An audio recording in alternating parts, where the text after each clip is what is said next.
My client lives in a 100-year-old Victorian semi in downtown Toronto. We worked together several years ago. Knowing her, she was a super stylish woman, very clean, modern styling. When I came into their space, it was just really flat. So we needed to come, zhuzh it up, add some style, add her personality into it. It really started just as a decorating project, to upgrade the living room. They wanted to add some furniture, better flow. But as we started to work together, more and more issues came up, and they just decided to do the whole main floor of their home. There was no major construction. It was good bones, nice high ceilings. We kept the existing wood floors. The dark floors really helped to ground everything, and the warm neutrals, we painted everything out in Benjamin Moore silver satin, and I think that helps bring in a lot of light and makes the space feel really cohesive and read as one.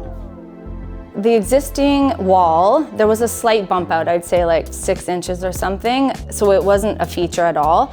The clients had an idea that they wanted to have a fireplace there, so we framed it all out an extra 10 inches to have at least an 8-inch mantle there.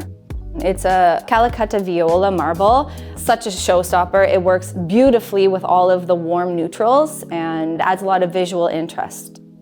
This area where we are right now doubles as a living room, and in the evening it transitions into a cocktail area. They sit here and watch TV with their family, so I designed a retractable bifold pocket door that hides the TV. It's a beautiful way to have the functionality, but at the same time tuck it all away, and it goes from day to night very quickly. We did a lot of custom upholstery in here. So the ottoman with Turkish corners and bun feet. Over here in the corner, we have a vintage chair that we recovered in a gorgeous caramel velvet. And the sofa is oversized, but it works with the scale of the room. What was totally unused before, the front, there was a bay window that existed already. We decided to add a window seat, very generous, nice and wide. My client wanted to be able to sit there with her daughter, read a book. Now it's a whole other zone. Another point of this renovation was to deal with the light levels throughout. It's a long, narrow space, so we only have light at the front of the house and the back of the house. I put everything on dimmers, which is a necessity. In the front, we've highlighted that area. It's a long built-in cabinetry of rift-cut oak, and we've highlighted that with 2 sconces above. They are scraped bronze, they're sculptural, and they really stand out as a piece of art.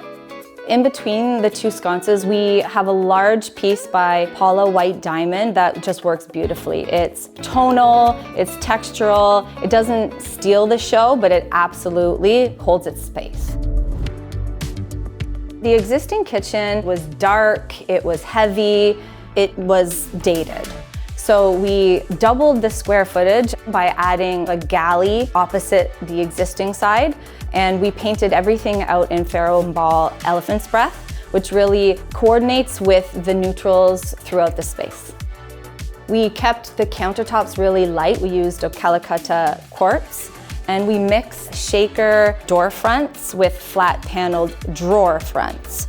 So it helps break up the space and add visual interest.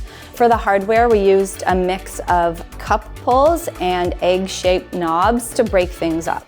Everything is very neutral. The cabinetry doesn't contrast that much from the wall color, so to break up a big mass of the same tonal color, we decided to add a smoked dark wood finish to the uppers, and we put glass fronts in there so that you could see the client's collection of beautiful glassware.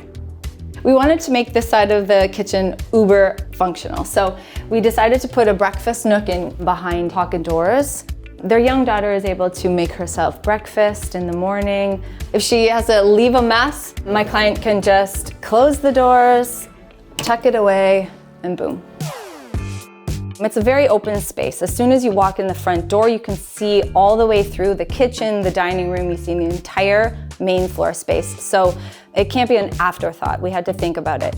We reused the client's existing X-base table and her dining chairs, and we just incorporated a new hutch on the side and a new chandelier over the dining table. Wait, I gotta talk about that chandelier. So we took a Thomas O'Brien chandelier, which is leaning to the traditional side, and we recovered the existing lampshades in a Lee Joffa fabric with a Brunswick and Fee trim, and I think that really adds so much personality and individual style to an otherwise very traditional piece. I'm really proud of this whole project. We delivered a really stylish space that feels like my client. There's a lot of subtle detailing in here. I really tried to customize and make every detail special, which I think really helps it stand out. It gives it a little special touch.